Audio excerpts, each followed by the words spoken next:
The Persian Gulf. A stretch of warm blue waters separating the Arabian Peninsula from the coast of Iran. In the summer of 1988, it is one of the most dangerous pieces of ocean on Earth. The Iran-Iraq War has been grinding for nearly 8 years. Oil tankers move through the Strait of Hormuz under escort. American warships patrol the shipping lanes. Iranian Revolutionary Guard gunboats dart between the larger vessels. But on the morning of July 3, 1988, in the port city of Bandar Abbas on Iran's southern coast, none of that feels relevant to the 290 people boarding a routine commercial flight. Iran Air Flight 655 is going to Dubai. It is a 28-minute trip across the strait. A short hop. The kind of flight where the crew barely finishes serving drinks before beginning the descent. The passengers settle into their seats. Families. Businessmen. Pilgrims returning from a religious trip. 66 of the people on board are children. No one on that aircraft has any reason to believe this morning will be any different from any other morning. They are wrong. At 10:17 in the morning, Iran Air Flight 655 lifts off from Bandar Abbas runway 21 and begins climbing into clear blue sky over the Strait of Hormuz. It will never reach Dubai. In 21 seconds, it will cease to exist. And the question that the world will spend years trying to answer begins in a radar room on an American warship directly below. Iran Air Flight 655 is an Airbus A300. A wide-body jet. Comfortable, reliable in routine service on this route twice a week. At the controls is Captain Mohsen Rezaeian, a veteran pilot with Iran Air. He has flown this route before. He knows it well. The departure from Bandar Abbas is 27 minutes behind schedule this morning, but that is a small thing. The flight is barely half an hour. He will make it up easily. Bandar Abbas Airport is the only active joint-use civilian and military airport on Iran's southern Gulf coast. From the same runways that commercial flights use, the Iranian Air Force operates F-14 Tomcat fighter jets. American-made. Iranian Air Force operated. One of only 2 air forces in the world flying them. This detail will matter more than anyone on Flight 655 knows. At 10:17 in the morning, Captain Rezaeian clears the runway. The Airbus climbs steadily into the summer sky. Its transponder broadcasts clearly on civilian code, Mode 3. The standard signal. The international signal. The signal that means, this is a commercial aircraft. It is climbing normally. Ascending within its established commercial air corridor. Following exactly the route it has flown dozens of times before. Below it, in the Strait of Hormuz, the USS Vincennes is already in a firefight. USS Vincennes is the most advanced warship in the American fleet. A Ticonderoga-class guided missile cruiser. Commissioned 4 years earlier. Fitted with the Aegis combat system. A radar and weapons platform so sophisticated it can track 200 targets simultaneously and coordinate their destruction in minutes. 400 men serve on board. Under the command of Captain William C. Rogers III. Rogers has a reputation in the fleet. Other commanders describe him as aggressive, looking for a fight. The kind of officer who pushes into situations where more cautious men would hold back. This morning he has found his fight. Iranian Revolutionary Guard gunboats have been operating in the area. The Vincennes launched a helicopter to investigate. The helicopter drew warning fire from the Iranians. Captain Rogers made his decision. He ordered the Vincennes into Iranian territorial waters.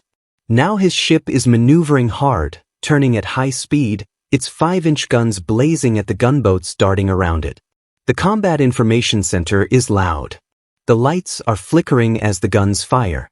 The ship is rolling and lurching through its own high-speed turns.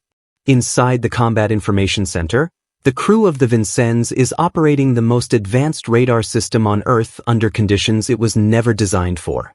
At 10:17 in the morning, their radar picks up a contact. Departure from Bandar Abbas. Bearing down on the ship. An aircraft. The radar operator, a young sailor named Andrew Anderson, calls it in. Air contact. Designated track number 4131. The Aegis system immediately begins building a picture. And in the next 7 minutes, that picture will become the single most consequential misidentification in the history of naval warfare. The Combat Information Center of a warship under fire is not a quiet place to make decisions. Gunfire is shaking the ship. Alarms are sounding. The lights are flickering off and on. The Surface Tactical Warfare Officer, Lieutenant Commander Victor Guillory, has post-it notes stuck around the edge of his radar screen because he is not fully proficient with the Aegis system itself. Captain Rogers is simultaneously managing a surface battle with gunboats and watching a new contact descending on his ship from the air. He asks the question every commanding officer in that situation asks. Is it hostile? What follows is a series of errors. Each one small. Each one understandable in isolation. Combined, they will kill 290 people. The first error is the identification of the transponder signal. The aircraft is squawking mode 3. Civilian code. The signal that commercial aircraft broadcast continuously so that air traffic control can track them. An Airbus A300 on a scheduled route to Dubai broadcasting on civilian frequencies. Someone in the Combat Information Center reports it as mode 2. Military code. The code that an Iranian F-14 fighter would use. It is incorrect. But in the noise and confusion of an ongoing surface battle, nobody catches the mistake. The second error is the altitude. The Vincennes' radar is correctly showing the contact climbing, ascending normally on a civilian flight path. But someone in the Combat Information Center reports it as descending toward the ship, the way an attacking aircraft descends. It is incorrect. The Italian Navy vessel in the same waters later confirms the aircraft was climbing. The USS Sides, the American frigate stationed nearest to the Vincennes, is watching the same radar information. Its captain, Commander David Carlson, identifies the contact as a commercial airliner.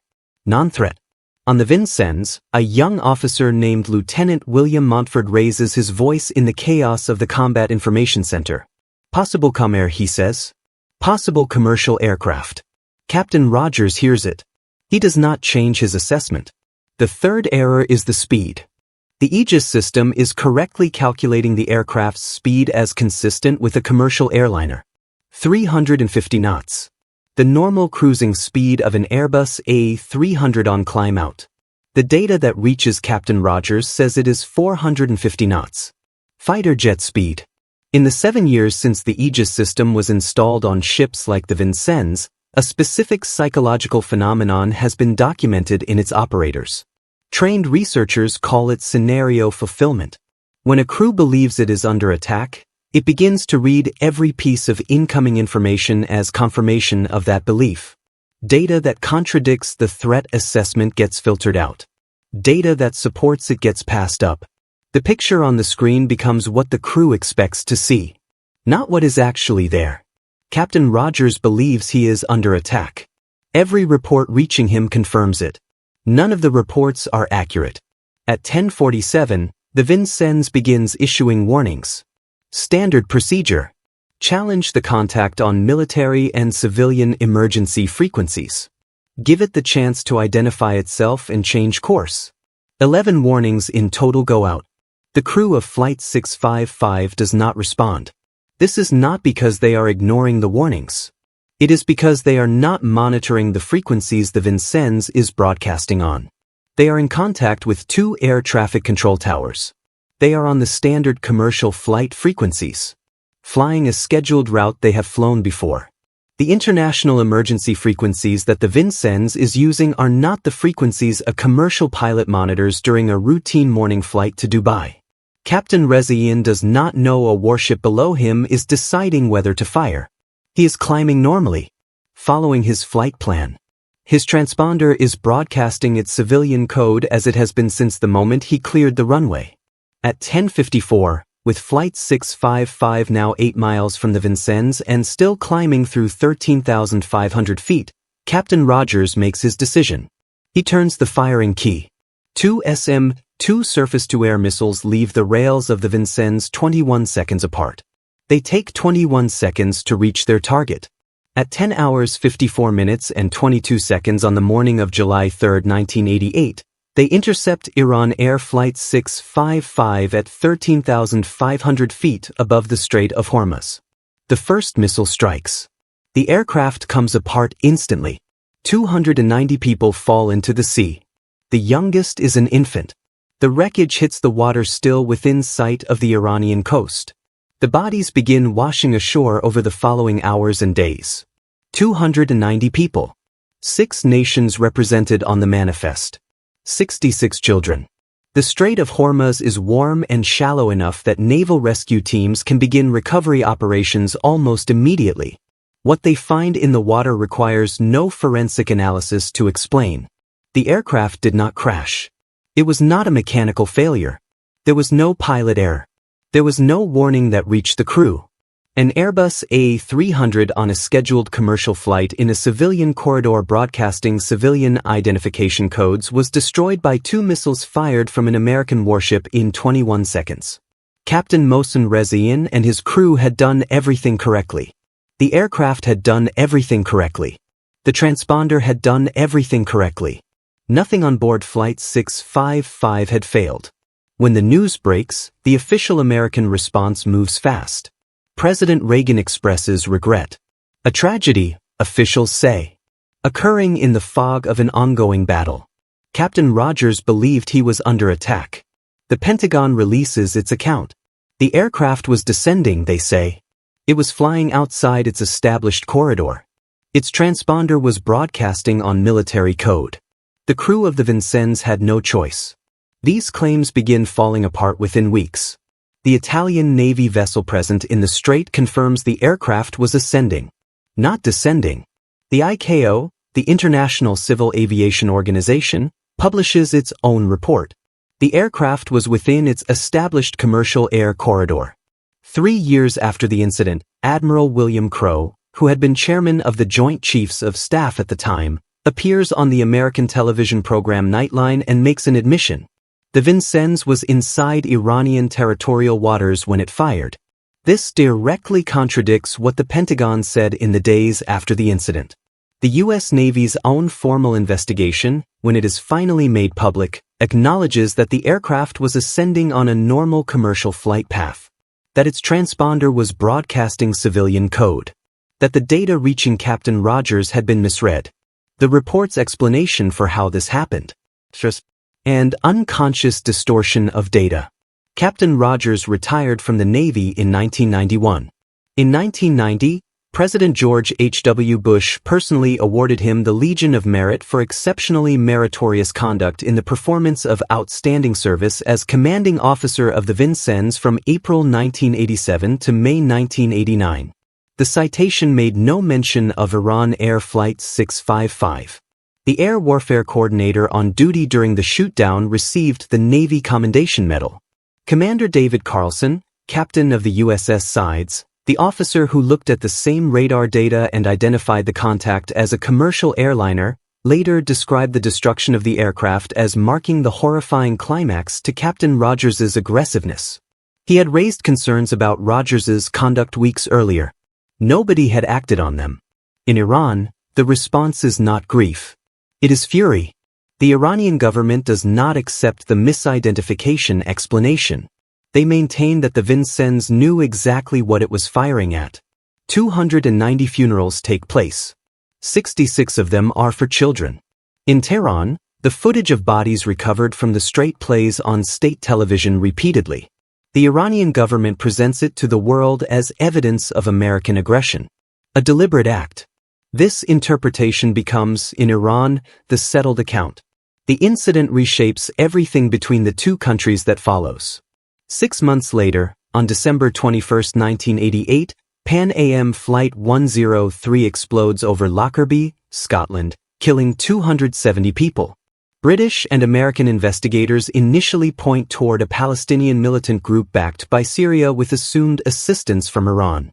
The assumption of Iranian involvement.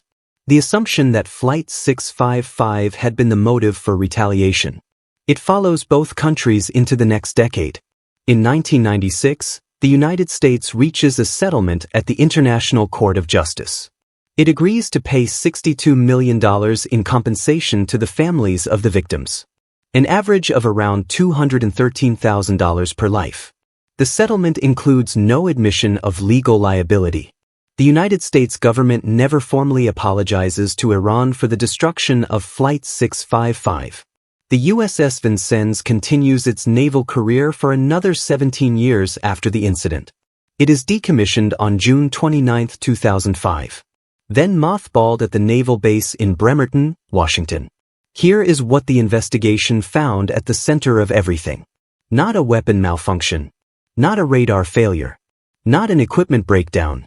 The Aegis combat system on the USS Vincennes correctly identified Iran Air Flight 655 as a civilian aircraft. It tracked it accurately. It showed it climbing. It showed it broadcasting civilian identification codes.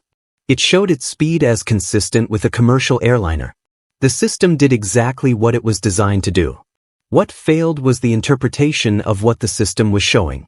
In the Combat Information Center of the Vincennes, under fire, in a lurching ship with flickering lights and simultaneous alarms, with post-it notes around the radar screen because the officer responsible for the surface tactical picture was not fully trained in the system he was operating, the data was misread. Mode 3 civilian transponder reported as Mode 2 military. Ascending contact reported as descending. Normal commercial speed reported as fighter jet speed. 3 misreadings. Each one wrong. Each one pointing in the same direction. Each one feeding the belief that was already forming in the mind of the man making the final decision.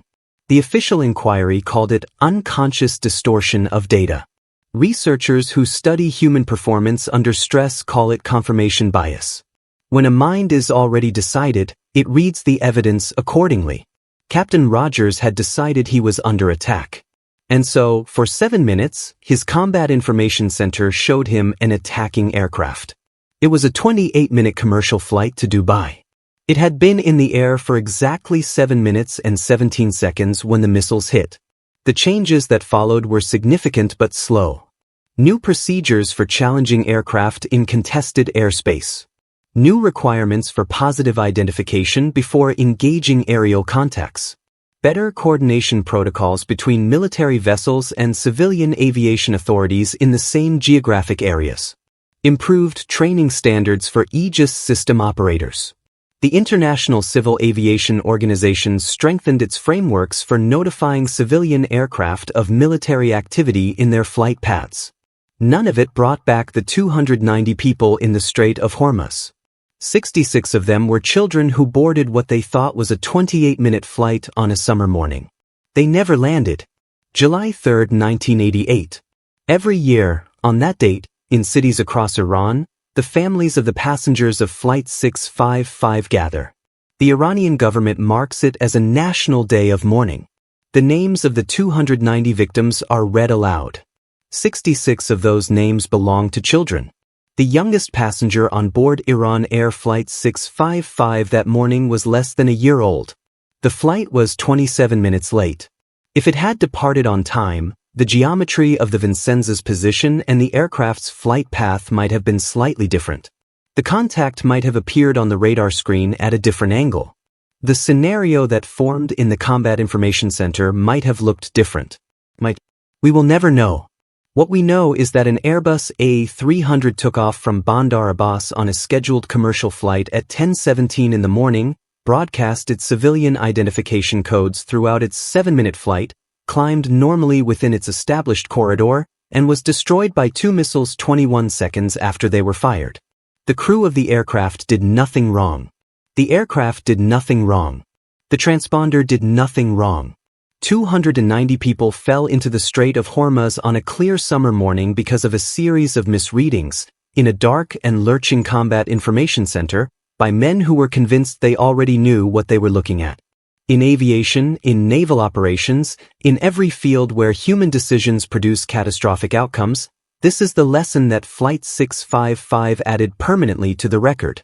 A system as sophisticated as Aegis cannot save you from the decision you've already made in your mind before the data arrives. The most dangerous moment in any high-stakes decision isn't when you don't have enough information. It's when you have exactly enough to confirm what you already believe.